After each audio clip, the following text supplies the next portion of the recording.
D-Style, mi carnal. Give us your thoughts, man, on the young Vergil Ortiz who beats the mean out of the machine. I want to quote Homer from the Iliad here. The gods envy us. They envy us because we're mortal, because any moment may be our last. Everything is more beautiful because we're doomed. You will never be lovelier than you are now. You will never be here again. Let me tell you guys something. If Vergil is ready, he's ready now. Like I saw Beep say, "Oh, 2 more fights." Let me tell you something. If either you're good enough to beat a dude or you're not, I don't know how much more seasoning you want Vergil Ortiz to get, but let's say he does fight Crawford, right? And let's say Crawford schools him. Let's say he takes him to school.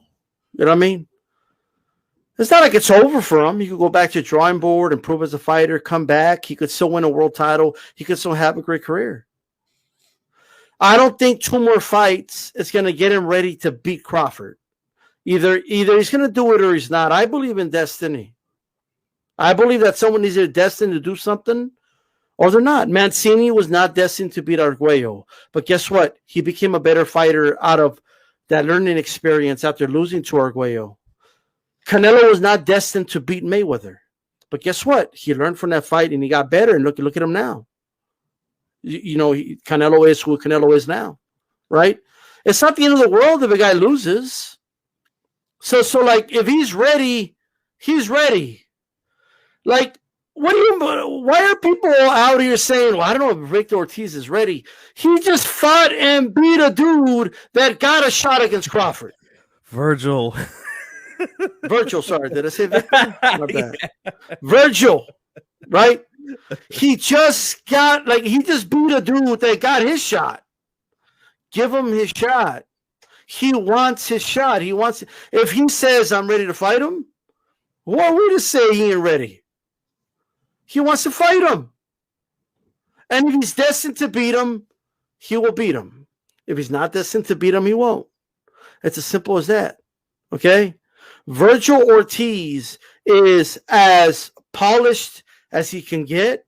He is at the Robert Garcia Academy. They were so confident he was going to win this fight against Mean Machine that Robert Garcia wasn't even there. He was over there with Franco against Maloney. He didn't even have his head trainer there. Let's just do the fight. I'm not his matchmaker. I'm not his promoter. I don't give a shit. Let me tell you something. Let's do the fight. And if he wins, great. If he doesn't win, then, hey, I guess it's time to go back to the drawing board and come back, young man. Because let me tell you something. Azuma Nelson, I guess, wasn't ready for Salvador Sanchez. But guess what? Even after that loss, Azuma Nelson went on to have a great career. Right? I ain't worried about whether or not he loses to Terence Crawford in a fight. I want to see the fight because he's the best outside of the PBC guys. He's the best dude out there for him. Point blank, period. And right now, I would favor Ortiz over Thurman. I would favor Ortiz over Porter. I would favor him over everyone not named Errol Spence and Terence Crawford right now. Possibly even Errol Spence after that car crash. And then now he had surgery in the eye. So like we're talking about a young man who's 23 years old, who feels primed and ready, who wants his shot. He's been training. He's been boxing his whole life. Give him a shot. So what if you don't think he's ready? So what? There's dudes that are going to box their whole life will never be ready to beat a Terence Crawford. He might never be ready to beat him. He can have 20 more fights and maybe not be good enough to beat Crawford. I don't know. But right now, he wants to fight him. The moment's here. Give him a shot. Okay? Life's too short to not get your shot. You know what could happen. What if he gets a detached retina fighting one more fight against some other dude? Well, what if he has a hand injury fighting against somebody else? Right now, he feels primed. He feels ready. Give him a shot. That's all I got to say. Nice.